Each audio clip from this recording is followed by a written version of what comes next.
우리 신실하신 주님만 따라갑시다. 신실하신 주님만.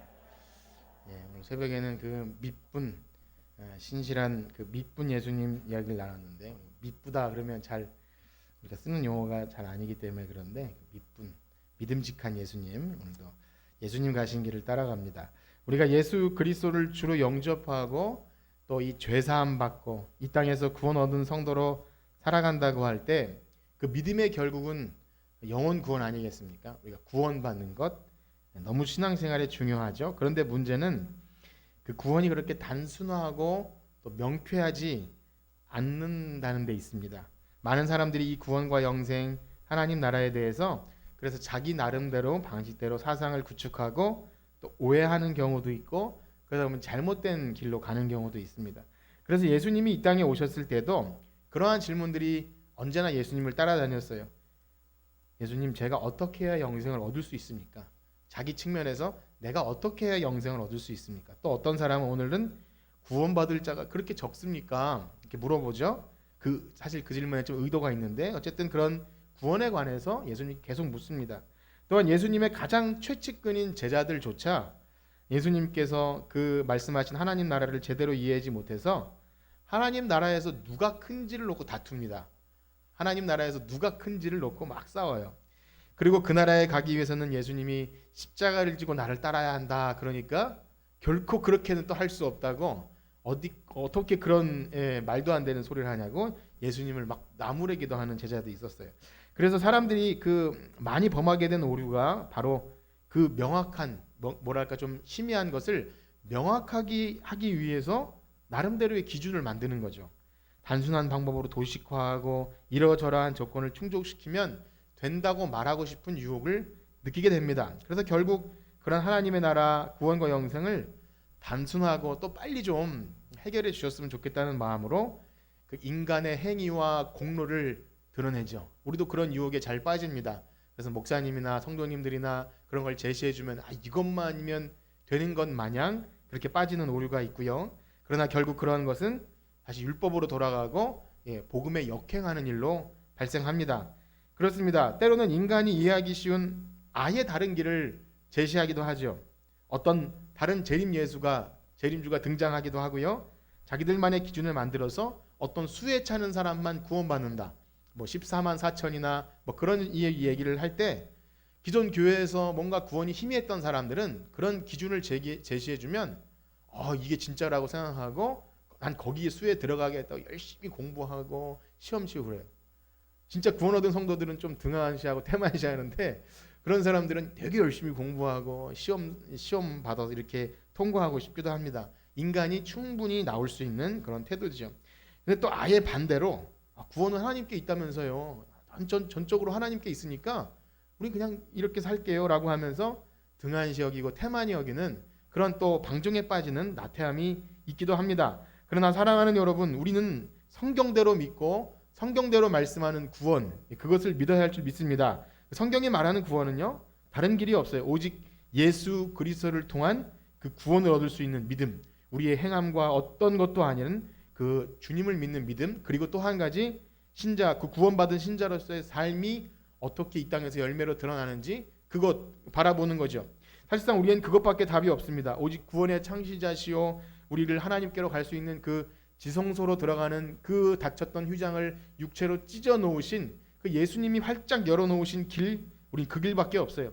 그런데 성경이 말씀하시는 그 구원과 영생, 하나님 나라로 가는 그 복음, 크게 우리가 좀 두 가지로 생각해야 되는데, 첫째는 복음은요 정말 기쁜 소식이에요. 우리 죄인이 의인됐다고 하고 정말 이 세상에서 그냥 소망도 없이 지옥 갈 백성이 하나님 나라로 백성 되었다는 그 사실 때문에 우리 그거 충분한 거예요. 하나님 찬양하고 막 그거예요. 그런데 한편 이런 것이 있어요. 정말 그 복된 소식을 알고 믿고 소유해서 그 복음으로 살아가고자 하는 자들에게는 복음과 함께 고난이 있다는 거예요. 그런데 중요한 건 그 고난, 우리가 오늘 나오는 좁은 길, 주님 가신 길 십자가 얘기를 할 때 또 빠지기 쉬운 오류가 우리가 열심히 그 고난을 받고 십자가 지고 뭔가 하면 구원을 이룬다는 그런 것이 결코 아니죠. 복음으로 살아갈 때 그것이 열매로 나타난다는 거예요. 복음 안에 들어오고 예수님 따라가는 삶을 살고자 할 때 그것이 나타나는 겁니다. 그래서 우리가 찬양할 때나 이런 말씀 들을 때 주의 깊게 잘 생각해야 됩니다. 결국 왜냐하면 우리의 행위나 열심 내는 것, 종교적인 열정으로 빠지게 될 수밖에 없죠. 그러므로 우리가 함께 나누는 이 누가복음은요, 그러한 예수님의 계속되는 그 예루살렘을 향한 순례 여정 가운데 이런 사람 저런 사람 또 이런 예화 이런 병고침 이런 모든 것을 통합해서 어떻게 예수님을 따라가야 할지를 이렇게 여러 방향으로 나타내 줍니다. 좀 어려울 수도 있죠. 왜 이렇게 코끼리 다리 만지듯이 이렇게 하시냐, 그냥 실체를 보여달라고 할 수도 있지만 하나님이 행해 놓으신 방법이 그예요. 전도에 미련한 것, 그리고 이렇게 비유와 여러 가지 것으로 감추어진 비밀로 드러낼 때 구원받은 성도는 굉장히 그것을 사모하고 도대체 그 나라는 어떤 나라일까, 내가 어떻게 해야 될까를 자꾸 생각하죠. 그러므로 오늘도요, 우리 구원받은 성도로서 예수님이 우리에게 따라가라고 한 그 길을 따라가길 축복합니다. 그리고 그 길이 아니라고 하면 그 길을 또 가지 않는, 참 믿음의 주요 온전케 하시는 이인 예수님만 따라가는 우리 모두가 되길 축복합니다. 우리 22절 말씀 읽어보겠습니다. 13장 22절 시작. 예수께서 각 성, 각 마을로 다니사 가르치시며 예루살렘을 여행하시더니. 아멘. 여기 또 예루살렘 여행이 나오죠. 말씀드린 대로 누가는 계속해서 이것이 예루살렘을 향한 길이라는 것을 까먹지 않도록 중간중간 언급해요. 그래서 말씀드린 대로 이것은 우리가 오늘 읽은 13장은요 9장부터 출발한 예루살렘 여행의 거의 중반쯤에 한 18장 정도 가면 거의 이제 예루살렘 입성하시는데, 물론 예루살렘을 향해 지금 단순하게 일직선으로 가는 게 아니라 왔다 갔다 하면서 이렇게, 그러니까 진짜 집 나온 여행을 말하는 게 아니라 그 순례 여정을 뜻하는 거죠. 그리고 오늘 13장은요 지난주에 제가 동심원을 좀 보여드렸는데 기억나시나요? 가장 노른자 핵심을 지난 또 중간 두 번째 원을 지나고 있는 것입니다. 무슨 말씀이신지 잘 모르겠죠. 우리 9장 51절을 잠깐 읽어보겠습니다. 9장 51절. 지금 이것이 어떻게 출발됐냐면 9장 51절 우리 자매님들이 한번 읽어보실까요? 9장 51절 시작. 예수께서 승천하실 기약이 차감해 예루살렘을 향하여 올라가기로 굳게 결심하시고. 아멘. 말씀드린 대로 예루살렘은 죽으러 가는 길이에요. 십자가의 길. 그래서 그 십자가를 향해 가는 길에서 제자들과 이야기를 나누시는 거죠. 그리고 중간에 여기 나오고 또 중간중간 예루살렘을 향한 이야기가 나옵니다. 그리고 그 중간에 말씀드린 대로 지금 13장의 가장 가운데를 지났어요. 노른자. 이 구조가 그렇다고 말씀드렸죠. 이 맨 처음과 맨 끝이 바깥 원이고 가운데가 두 번째 원이고 가장 핵심이 노른자인데, 거기가 무슨 내용이냐면 바로 겨자씨와 누룩의 비유였어요. 그래서 계속 누가가 이것을 예루살렘을 강조하는 이유는 뭐 여러 가지 누룩과 가라지 비유 나오고 또 예루살렘의 대적자들이 나오고 또 병 고치는 비유가 중간중간 등장합니다. 그러다 보면 하나하나는 굉장히 귀한데 나무만 보고 숲을 또 잃어버려요. 그래서 마치 내비게이션처럼 큰 그림을 한 번씩 이건 지금 예루살렘을 향한 길이구나를 보여주고 있습니다. 지난주에 13장의 핵심은 이런 거였어요. 당연히 구원받을 것이라고 생각하는 그 유대인들, 자기들은 아브라함의 후손이라고 생각하는 그들은 오히려 복음을 거부합니다. 그리고 누가 그것을 듣게 되나요? 바로 가장 하찮은 가라지, 겨자씨,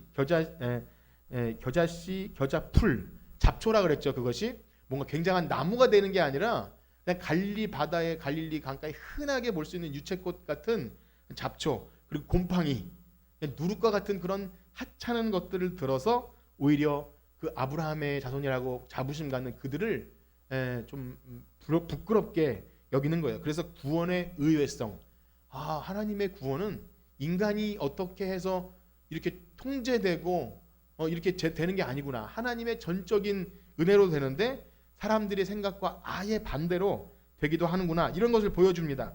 말씀드린 대로 하나님 나라는 그렇게 쉬지 않고 확장돼요.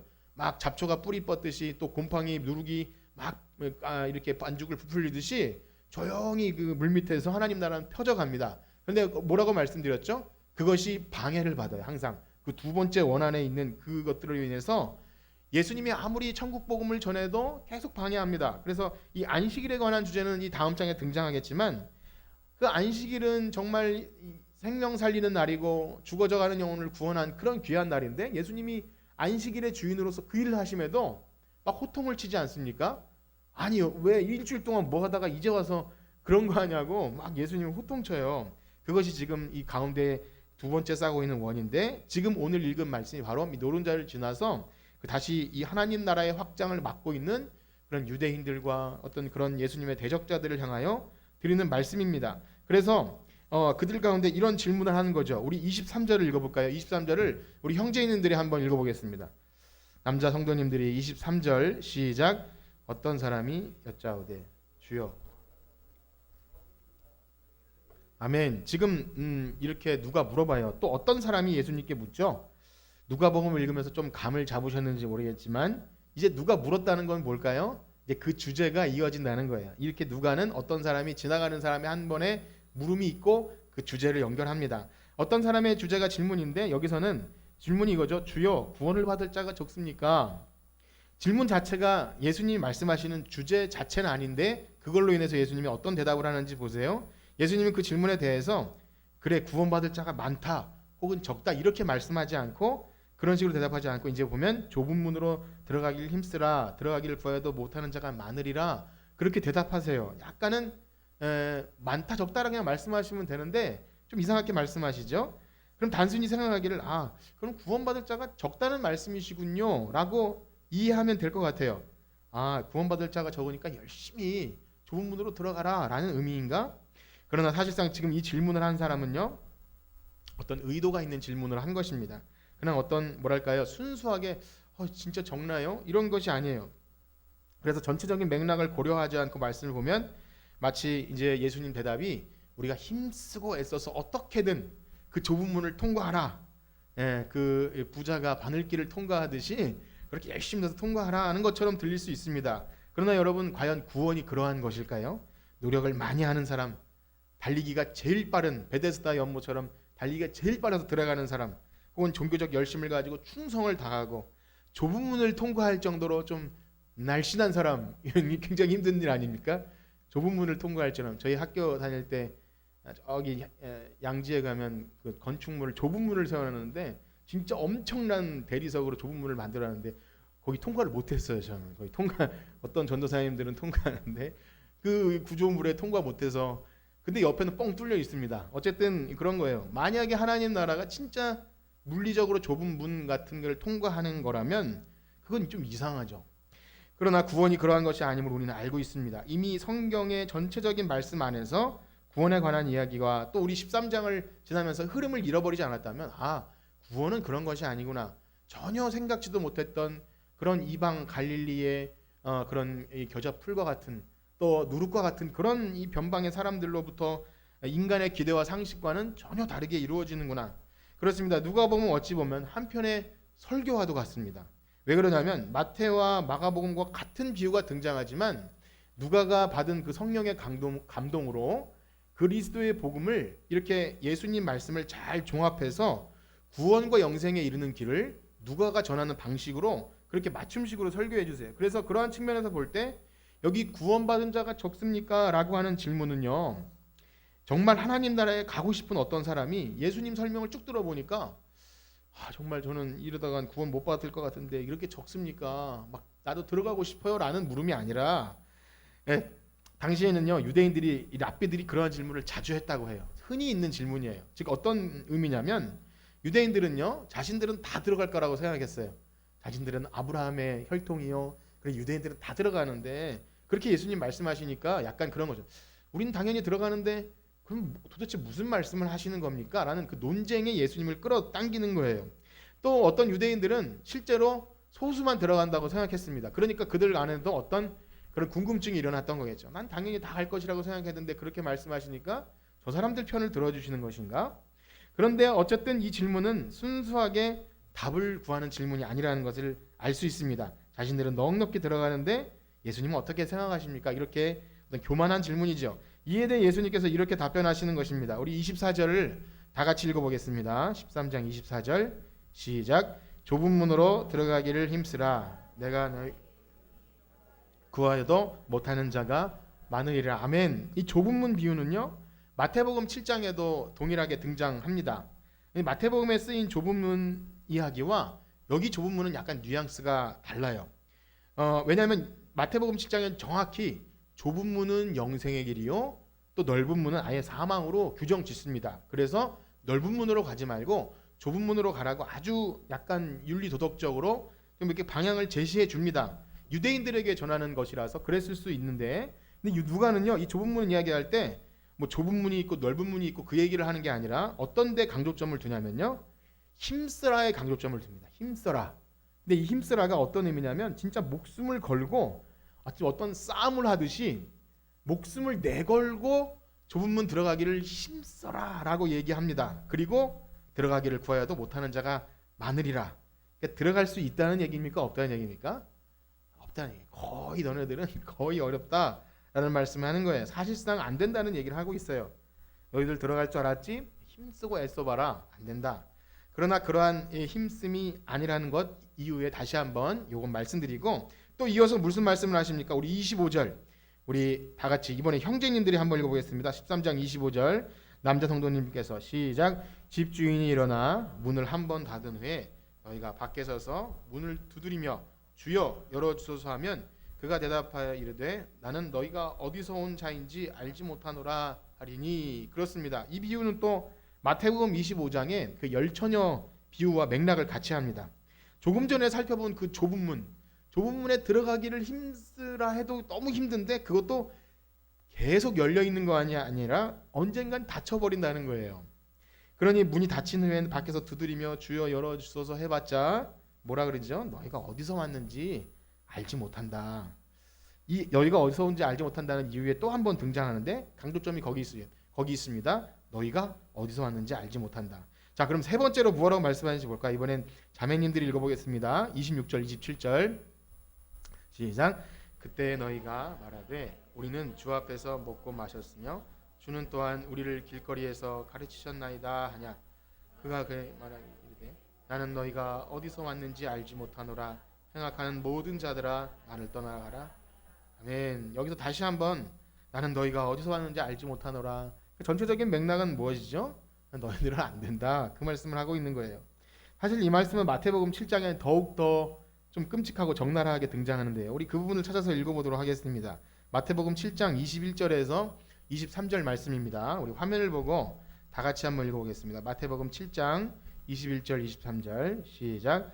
나더러 주여 주여 하는 자마다 다 천국에 들어갈 것이 아니요 다만 하늘에 계신 내 아버지의 뜻대로 행하는 자라야 들어가리라. 그날에 많은 사람이 나더러 이르되 주여 주여 우리가 주의 이름으로 선지자 노릇하며 주의 이름으로 귀신을 쫓아내며 주의 이름으로 많은 권능을 행하지 아니하였나이까 하리니 그때 내가 그들에게 밝히 말하되 내가 너희를 도무지 알지 못하니 내게서 떠나가라. 아멘. 참 어려운 말씀이죠. 예수님의 전체적인 맥락을 이해했습니다. 그것은 너희들이 당연히 들어갈 거라고 생각했지 너희들은 그러한 전제를 가지고 나한테 묻고 있지만 너희들은 결코 들어가지 못한다라는 얘기입니다. 아니 못 들어갈 뿐만 아니라 나는 너희가 어디서 왔는지 알지 못한다. 아니 근데 그들이 이방인이나 뭐 나쁜 짓 한 게 아니라 주의 이름으로 선지자 노릇하고 귀신을 쫓아내고 교회 안에서 엄청 뭐 능력을 행하고 뭐 그런 건데도 야, 난 너 몰라. 얼마나 좀 두렵고 끔찍한 얘기인가요? 사실상 먼저 믿고 목사가 된 저 자신이나 그런 사람들에게 얼마나 참 두렵고 떨리는 일일까요? 많은 사람들에게 옳은 길, 십자가의 길 해놓고 만약에 주 앞에 섰는데 야, 나는 너를 모른다라면 꿈에서 그런 일이 있으면 아마 최대 악몽일 것 같아요. 까무러치게 일어날 수도 있는 그런 게 아니겠습니까? 졸리다가도 만약에 이 말, 야, 너는 나 모른다. 경기를 하면서 이는 난 주님을 위해서 예배도 잘 드리고 이렇게 했는데 저를 모르신다니요. 그 말씀을 하고 있는 거예요. 그러고 나서 누가는 이 모든 비유를 묶어서 예수님에 대한 말씀 이렇게 요약합니다. 28절과 29절 다시 누가복음으로 돌아가서 28절에서 29절 시작. 너희가 아브라함과 이삭과 야곱과 모든 선지자는 하나님 나라에 있고 오직 너희는 밖에 쫓겨난 것을 볼 때 거기서 슬피 울며 이를 갈리라. 사람들이 동서남북으로 와서 하나님 나라의 잔치에 참여하리니. 그렇습니다. 너희들은 밖에서 다 쫓겨나고 슬피 울며 이를 갈리라. 그런데 그들이 무슨 장면을 보게 된다고요? 사람들이 동서남북으로 와요. 이방에서 나온다는 거죠. 너희들이 아니라 이방 저 민족에서 와서 잔치에 참여하는데 그들이 누굽니까? 너희들이 무시하고 결코 하나님 나라에 들어갈 수 없다고 한 그들. 안식일에 예수님이 병을 고쳐주니까 어찌 저런 쓸데없는 일을 했다고 했던 그 연약한 여인이나 그들이 무시했던 세리나 고아나 과부나 그런 자들이 들어온다는 거예요. 그리고 그들에게 그렇게 말했죠. 저들은 무슨 죄가 저렇게 많아서 고통당합니까? 그 누가복음 13장 전체를 둘러싸고 있는 주제예요. 저들은 도대체 무슨 죄가 많아서 저렇게 고통당합니까? 라는, 자기들은 그런 죄인이 아니라는 그런 심령, 그런 자들에게 야, 너희들은 못 들어온다 라고 말씀해 주세요. 그리고 마지막으로 이렇게 말씀을 마무리하죠. 우리 30절 다 같이 읽어보겠습니다. 시작. 보라, 나중된 자로서 먼저 될 자도 있고 먼저 된 자로서 나중될 자도 있느니라. 아멘. 어떠하십니까? 이제 이 물음을 누가 물었는지 이제는 별로 중요하지가 않아요.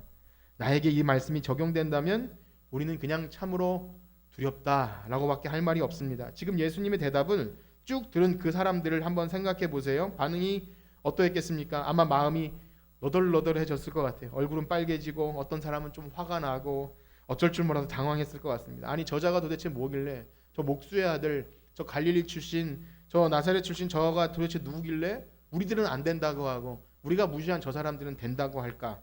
그래도 내가 안식일도 잘 지켰고 금식도 계속했고 회당에도 잘 나갔고 헌금도 많이 하고 봉사도 많이 한 난데 내가 아니면 과연 누가 하나님 나라에 들어간다고 하는 것입니까? 라고 막 화가 났을 것 같아요.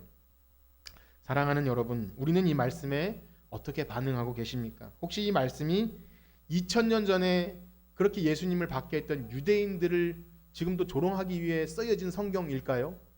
혹 아니면 우리는 이방인인데 구원받았고 유대인들은 그 모양 그 꼴이 됐으니까 우리 안심하라고 이 말씀이 기록된 것이겠습니까? 그러나 여러분, 사실상 그때나 지금이나 상황은 똑같습니다. 누구나 원해서 그 민족으로 태어나는 사람도 없고요. 누가 유대인으로 태어나고 싶은 사람도 없고 이방인으로 태어나고 싶은 사람도 없어요. 어떤 그 내가 원해서 어떤 곳에서 태어난 것도 아니고요. 역사는 반복되고 돈과 권력도 무한하지 않습니다. 세상 사람들도 왜 권불 10년 뭐 그런 얘기 하지 않습니까? 그 5년짜리 권력 가지고 뭐 그런 얘기 해요. 바뀔 거라는 생각을 다 갖고 있죠. 10년, 강산도 10년이면 변하고 모든 것이 변합니다. 초신자가 언제까지 초신자일 수 없어요. 또 예수님이 찾아가셨던 그 위로하고 돌보셨던 그들도요. 어찌 보면 고아나 과부나 그 위로받았던 사람도 시간이 흘러서 교회 안에서 어떻게 변했는지 우리는 알 수가 없어요. 교회에서 오래된 사람들이 되었을 수 있습니다. 그래서 예수님 말씀은 언제나 진리죠. 나중된 자로서 먼저 되고 먼저 된 자로서 나중될 자도 있느니라. 이건 그냥 진리예요. 너무나 당연한 진리인데 우리가 이것을 못 받아들여요. 어떠하십니까? 여러분들은 먼저 된 자입니까? 나중된 자입니까? 아니면 나중되었으나 먼저 된 자들입니까? 아니면 먼저 되었으나 나중된 자처럼 그렇게 되는 사람들입니까? 지금도 성경 말씀은 그 질문을 바로 우리에게 던져요. 저에게 던지고 있어요. 그 말씀을 절대 피해 가시면 안 됩니다. 이거는 유대인들 얘기야, 저 잘난 사람들 얘기가 아니라 내가 지금 어느 자리에 서 있는지를 묻고 있습니다. 그래서 예수님은 하시는 그 좁은 문으로 들어가길 힘쓰라, 죽기까지 싸우면서 그 길로 가라 하신 그 좁은 문은요, 내가 열심 내고 내가 내 공로를 쌓고 내가 그래도 이 정도는 했지라는 그런 것을 쌓아서 가는 게 아니라 언제나 십자가 앞에서 내가 얼마나 끔찍한 죄인인지를 깨닫는 일에 힘쓰라는 거예요. 겸손하게 십자가 앞에서 주님을 따르는 거죠. 왜 십자가를 지고 따르라고 합니까? 그거 원래 네 거잖아. 이 십자가 대신 지고 억울해하지 말고 내가 다 지고 갔으니까 그거 기억하면서 따라오라고 하는데 굉장히 억울해하고 내가 그깟 지껏 좀 졌다고 엄청 생색내는 게 우리 인생입니다. 그렇습니다. 우리의 구원은요, 하나님의 주권에 달려있는 줄 믿습니다. 그러게 하나님의 구원 계획과 하나님 나라에 도래하는 일에는 어떤 악한 세력이 방해할 수 없어요. 어떤 인위적인 작용으로 변경되거나 결코 변함이 없는 것이, 하나님 나라는 그냥 계속 꾸물럭꾸물럭거리면서 계속 밑바닥에서 퍼져나갑니다. 다만 그렇게 구원받은 신자들은 나의 구원이 나의 노력이나 행위의 결과물이 아님을 알기 때문에 우리를 위해 십자가 지고 가신 예수님을 계속 따라가는 거예요. 그것이 어떻게 됐든 뭐 하나님 나라가 무엇이든 황금이 있던 뭐 거기서 뭐 어떤 뭐 먹을 것이 있든 그것과 상관없이 계속 예수님을 따라가요. 좁은 길 좁은 문으로 자기 십자가 지고 따라갑니다. 그래서 오늘 예수님께서 어떤 사람이 묻죠. 구원받을 자가 적습니까? 라는 물음 속에서 그 물음에 적으냐 많으냐 이렇게 대답하지 않으시고 이런 여러 가지 것으로 좁은 문 이야기나 또 나중에 행악하는 자들아 나를 떠나라, 또 먼저 된 자가 나중 된다, 이렇게 적으냐 많으냐 대답해 주시면 되는데 이렇게 많은 이야기로 대답해 주시는 것을 좀 나름대로 의역해 보면 바로 이런 것 같습니다. 모든 것은 하나님의 주권에 달려 있으니까 수가 많든 적든 너희는 그런 거 신경 쓰지 마라. 지금 너희가 어디 서 있는지를 좀 신경 써라. 지금 먼저 된 자냐 나중 된 자냐, 좁은 문을 향하고 가고 있니 안 가고 있니, 너희들에게 다 저에게 묻는 거예요. 어떤 사람이 들어가고 저 사람은 제자들이 그랬죠. 저 사람은 가겠습니까? 예, 그 대표적인 질문이 여기 나오는데요. 마치 부활하신 예수님께서 이제 제자들에게 막 여러 가지 선교 말씀하실 때 제자들이 이렇게 물어요. 하나님 이스라엘을 회복하실 때가 언제입니까? 그렇게 물을 때 예수님 뭐라고 답변하시죠? 너네들이 그거 알 바 아니지 않니? 이렇게 대답해서 우리 그 부분을 한번 읽어보겠습니다. 사도행전 1장 6절에서 8절입니다. 사도행전 1장 6절에서 8절 다 같이 읽어보겠습니다. 시작. 그들이 모였을 때에 예수께 여쭈어 이르되 주께서 이스라엘 나라를 회복하심이 이때이니까 하니 이르시되 때와 시기는 아버지께서 자기의 권한에 두셨으니 너희가 알 바 아니요 오직 성령이 너희에게 임하시면 너희가 권능을 받고 예루살렘과 온 유대와 사마리아와 땅끝까지 이르러 내 증인이 되리라 하시니라. 아멘. 바로 이겁니다. 성령이 너희에게 임하시면 우리는 그 주님 가신 길을 따라갈 수 있는 것으로 증인의 삶을 살면 되는 거예요. 그거면 그냥 되는 겁니다. 누가 들어가고 못 들어가고 뭐 14만 4천이 들어가고 뭐 짐승의 표가 어떻고 뭐 베리칩을 받으면 안 된다고 그런 거는 너네들 신경 쓰지 마 이렇게 얘기해요. 구원이 예수 그리스도께 있는데 내가 베리칩을 받던 뭐 666을 찍히던 그게 아무 의미가 없는 건데 그 성경에 나온 것을 이상하게 해서 그런 사람들도 있고 너 그래가지고 그건 상관이 없어요. 성령이 너에게 임하셨으면 우리는 예수 그리스도를 주로 고백하는 사람들이에요. 그렇다면 그 신자가 어떻게 사는지를 알고 소유하고 그렇게 살면 되는 거예요.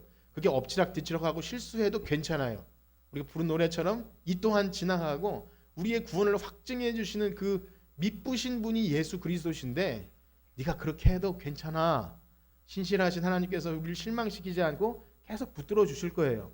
여러분 그걸 믿으십니까? 그러면 그런 여타의 것들에 의해서 우리의 관심을 빼앗길 필요가 없습니다. 전적으로 구원은 하나님이 하시는 거예요. 그래서 세상에 어떤 정부나 권력이나 어떤 세력도 하나님 나라 확장을 막을 수 없어요. 그래서 이런 정부가 들어가야 하니 혹은 이런 권력이어야 하니 그런 거는 우리 여타의 관심을 물론 나라 민족을 위해 기도해야겠지만 이것이 하나님 나라에 도움이 되는 것 같고 이것이 기독교적인 것 같은 거 그거 하등에 쓸데 없어요. 사실은 다 사람들 말장난에 불과합니다. 그런 거에 우리는 왔다 갔다 할 필요 없어요. 그냥 기도하고 주님께서 원하시는 우리의 십자가 지는 삶, 우리 건 그런 다 내려놓고 뭔가 거대한 일을 하는 것이 주님의 일이라고 생각하지만 우리에게 주어진 막상 현실 앞에 내가 처해진 십자가도 참 감당 못하는 우리들이 무슨 엄청난 거대한 일을 하겠습니까? 그러니 오늘의 이 말씀은요, 정말 구원 얻은 성도들이라면 우리를 일깨워주는 말씀이에요. 참 두렵지만 그 말씀을 들을 때 내가 나중되면 안 되겠다. 내가 먼저 된 사람인데 나중되면 안 되겠다. 주님 제가 이 거듭나고 그 구원받은 은총 떨어지지 않도록 도와주시옵소서. 이런 일깨워주는 말씀이 될 것이고 만약 그렇지 않은 사람은 여기 사람처럼 같이 화나고 열받고 아니 내가 그래도 한 게 있는데 이렇게 무시를 받으면 나는 정말 이런 생각이 든다면 그거는 어쩔 수 없는 은혜의 자리를 거부하게 됩니다. 모이기를 피하는 어떤 자들의 습관처럼 그냥 그 은혜의 자리를 박차고 나갈 수밖에 없어요. 그렇습니다. 그래서 성경 말씀은 계속해서 그가 구원받은 자로서 좁은 문을 향해 가도록 우리를 일깨워 주시고 붙잡아 주십니다. 때로는 우리가 나태하고 게으를 때는 좀 강하게 말씀하세요. 야, 너 그렇게 하면 못 들어가. 너 죽어. 그렇게 무섭게 경고하기도 하세요. 때로는 우리가 스스로 완벽하게 느끼고 내가 이 정도면 됐지라고 말할 때는 오늘 말씀처럼 야, 나는 너가 도무지 누군지 알지 못해. 번쩍 깜짝 놀라시면 되는 거예요. 하나님 말씀을 제대로 듣고 반응하면 그렇지. 내가 이걸로 구원받는 게 아닌데 왜 내가 다른 사람 앞에 이런 의를 드러낼까 하면서 놀라면 되는 거예요. 성령님은 그렇게 역사하시죠. 그러므로 우리가 한쪽으로 치우치면 이러한 말로 또 한쪽으로 치우치면 이러한 말로 좀 강하게 말씀하시기도 하고 두렵게도 합니다. 그러나 성령님의 다스림을 받는 거예요. 이렇게 민감하게 우리 말씀을 따라갑니다. 참으로 구원받은 성도는요, 그때 자신의 연약함을 발견해요.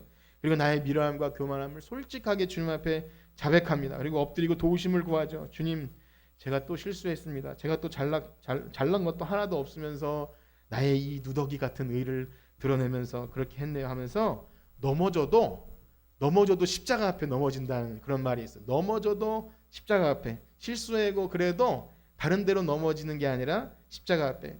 자, 근데 문제는 무엇입니까? 그러한 말씀에 반응이 없다면 그건 정말 심각한 거죠. 원함도 없고 좁은 문으로 들어가기 위한 애씀도 없어요. 그러니까 애써서 구원받는 게 아니라 그래도 주님 원하시는 것이 넓은 길이 아니라 좁은 길이라는데 그래도 내 생각과 계산과 이론을 좀 내려놓고 그 길로 가야지 하는 그 애씀조차가 없다면, 막무가내라면 그건 뭐죠? 그러다가 너희를 못 들어간다 하는 말씀에 두려움도 없다면 그건 정말 두려운 거죠. 그렇습니다. 사랑하는 여러분, 우리는 말씀을 어떻게 들으십니까? 오전에도 그런 질문을 드렸죠. 우리는 말씀을 어떻게 들으십니까? 오늘 성경은요, 하나님의 감동으로 된 것으로 교훈과 책망과 바르게 함과 의로 교육하기에 합당한 줄 믿습니다. 그러므로 여러분께서 한 주간 살아가시는 동안 지금 내가 어디에 위치해 있는지를 말씀과 기도를 통해 자꾸 확인하기를 축복합니다. 그것이 기도이고 말씀입니다. 내 공로를 쌓거나 내 내공을 쌓는 게 아니라 내가 철저한 죄인이지만 그리스도의 의로만, 지금 은혜로만 있습니다를 자꾸 확인하는 그 자리, 여러분들이 그곳에 있을 때 한 주간 살아가는 동안도 하나님의 말씀 앞에 겸손하게 주님 따라가는, 오늘 예수님이 말씀하신 그 좁은 문, 좁은 길 주님 따라가는 여러분들 되시길 주님의 이름으로 축복합니다. 우리 찬양 드리고 기도하고 마치겠습니다. 주님 다시 오실 때까지 우리가 이 길을 가고자 하는 마음으로, 내가 열심 내고 내가 힘쓰이 아니라 주님 우리의 손을 꼭 붙잡고 가주세요. 우리 찬양 드리시고 기도하고 마치겠습니다.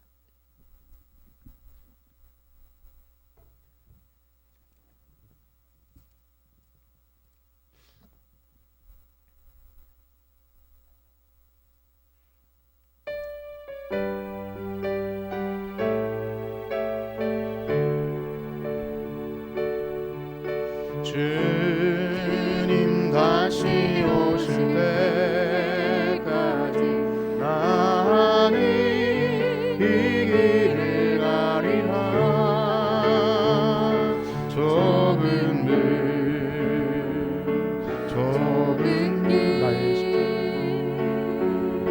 나의 십자가 아멘. 나의 가는 길 끝에서 나는 주님을 보리라. 영광에 내 주님 나를 맞아주시리. 아멘. 주님 다시 오실 때까지 나는 일어나 달려가리라. 주의 영광 온 땅 덮을 때 나는 일어나 노래하리. 내 사모는 주님 온 세상 부르시라. 내 사모는 주님 영광에. 다시 한번 고백합니다. 주님 다시 오실 때까지, 주님 다시 오실 때 나는 좁은 문, 좁은 길, 좁은 길 나의 십자가 지고 나의 십자가 지고 아멘. 나의 가는 이 길 끝에서 나의 가는 이 길 나는 주님을 보리라. 나는 주님을 보리라. 아멘. 영광에 내 주님 나를 맞아주시리. 나를 맞아. 아멘. 주님 다시 오실 때까지, 주님 다시 오실 때까지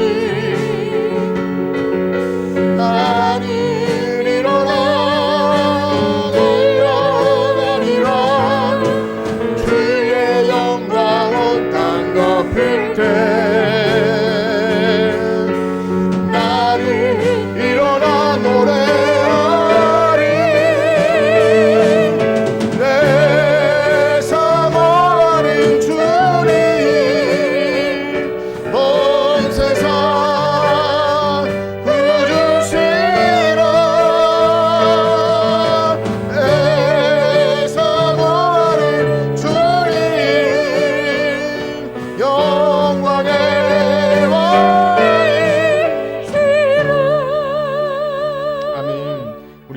말씀 가지고 기도하겠습니다. 십자가를 진다는 것, 좁은 문으로 간다는 것, 우리가 말을 많이 하지만 사실상 조금만 고난이 와도 우리는 지칠 수밖에 없습니다. 그러나 우리가 그것을 감당할 수 있는 근거는 나를 위해 십자가 지신 예수님 한 분밖에 없습니다. 그러므로 우리가 이 말씀을 듣고 한 주간 살아가시는 동안 내가 정말 내 몫에 태인 십자가를 거부하지 않고 지고 가고 있는지, 주님 우리를 불러주시는 애 감사하여 주님이 그 고난의 잔을 감사함으로 받고 따라가겠습니다. 우리 이러한 마음 가지고 우리 주의 이름 한번 크게 부르짖고 기도하겠습니다. 주여, 하나님, 주님을 따르고자 하지만 우리의 생각과 우리의 미련함은 여전히 세상의 안락함과 세상의 평안과 나의 욕심과 내 의와 내 공로를 내려놓지 못하여 언제나 가시채를 뒷발질하는 것처럼 그렇게 내 스스로 고통받습니다. 하나님, 그러나 주님 우리를 위해서 활짝 열어놓으신 그 영원한 길은 주님의 육체를 찢으심으로 열어놓으셨습니다. 우리가 그 사랑을 안다면 주님 가신 길을 따라가기를 소원합니다. 나의 의로움과 나의 공로를 드러내는 것이 아니라 오직 주께서 우리에게 허락하신 그 십자가, 나를 따르려거든 자기를 부인하고 자기 십자가 지고 따르라 하셨는데, 우리가 주님을 따르고자 하면서도 하나님 나에게 오는 혜택과 나에게 오는 평안과 나의 안식만을 구하고 내가 조금이라도 복음과 함께 고난받는 것을 싫어한다면 하나님, 우리는 주님의 대적자가 될 수밖에 없습니다. 복음에 역행할 수밖에 없고 우리는 세상의 안락함과 육신의 행복만을 추구하고 그것이 복음이라고 생각한다면 그것은 거짓 복음이요 십자가의 원수로 행하는 것입니다. 하나님, 내 기도가 응답되지 않는다 할지라도, 내가 여전히 열악한 가운데 살아간다 할지라도 예수 그리스도께서 우리를 위해 하신 그 구원의 놀라움을 통해서 우리는 넉넉히 세상을 이길 수 있습니다. 하나님, 만유의 주가 되시고 영광의 강체이시오 모든 찬양을 받기 위해 합당하신 하나님, 주님을 바라보고 쫓아갑니다. 세상의 어떤 부요함과 세상의 어떤 유혹이 하나님 우리에게 온다 할지라도 우리는 결코 그것과 타협하지 않습니다. 오직 예수 그리스도의 참된 복음, 믿음의 주요 온전케 하시는 이 예수만 보고 쫓아갈 때 하나님 우리에게 능력을 더하셔서 복음으로 세상을 이기게 하여 주시옵소서. 악한 마귀의 권세가 우리를 시험하고 넘어뜨린다 할지라도 하나님, 나의 능력이 아니라 오직 주님께서 주신 그 믿음과 능력을 덧입어서 하나님, 내가 의인 되었다는 그 사실로 인해서 기뻐하며 하나님 능력 있게 마귀를 대적하고 승리하며 한 주간 더 성공할 수 있도록 하나님 예배자로 살아갈 수 있도록 하나님 우리와 함께하여 주시옵소서. 어디서든지 우리를 지키시고 능력으로 일하신 하나님 찬양합니다. 주님의 영광 받아 주시옵시고 우리와 함께하여 주시옵소서. 아멘. 이제는 우리 주 예수 그리스도의 은혜와 하나님의 무한하신 사랑하심과 성령님의 교통하심이 오늘 나의 행함이나 의로움이나 애씀이 아니라 주님 가신 그 십자가의 길을 믿음으로 따라가길 원하는, 그 십자가를 순종으로 따르기를 원하는 성전교회 성도들 머리머리 위에 이제로부터 영원토록 함께 있을지어다. 아멘.